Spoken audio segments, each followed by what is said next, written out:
Hey everybody, Tony Mejia here for Wager Talk with Sunday's Ratchet Play. We've got some great matchups in the NFL this week. I mean, some really good ones. The Bills, they're visiting the Chiefs. That's game of the year stuff right there. The undefeated Eagles host their arch rivals, the Dallas Cowboys, on Sunday night. You know, that's going to be a beauty, and surprise teams are getting tested in multiple spots. You got the Giants welcoming in the Ravens.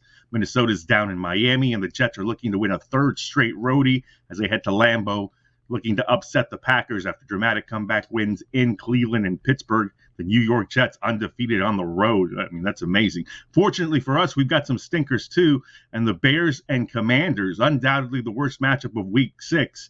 But this genius league that doesn't know what roughing the passer is anymore thought that would be a great idea to subject the entire country to that one on Thursday night. By rule, the Ratchet Play is a weekend thing, so we've got the 2 and 3 Cardinals at the 2 and 3 Seahawks to make for a nice second choice. Pete Carroll says the start time to this one may actually be moved up to avoid conflicting with Game 4 of the Mariners-Astros if that game is necessary. So regardless of when this one is played, we're thinking it's going to be entertaining. Ratchets are ugly, messy-looking sounding matchups, but they don't necessarily have to be duds. We'll look to get back on track after seeing a perfect 4-0 record on Ratchet Plays go by the wayside when the Detroit Lions were shut out in New England and we were on the over. We'll get back on track by going right back to the well on the high side.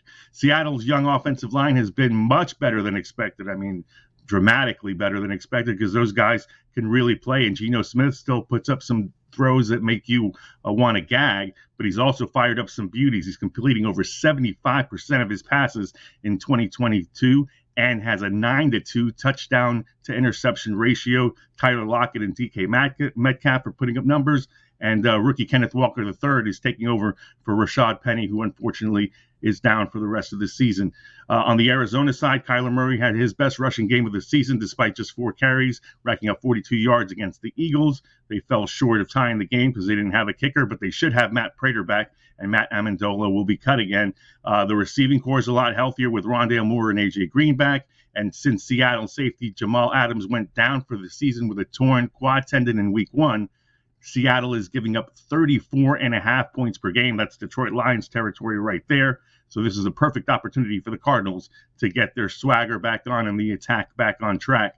The under has cashed in 3 straight Arizona games and is 3-1-1 on the season, but the Seahawks have seen the high side come in by the end of the third quarter 3 weeks in a row.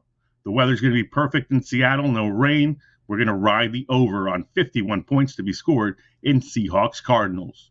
For Wager Talk, I'm Tony Mejia.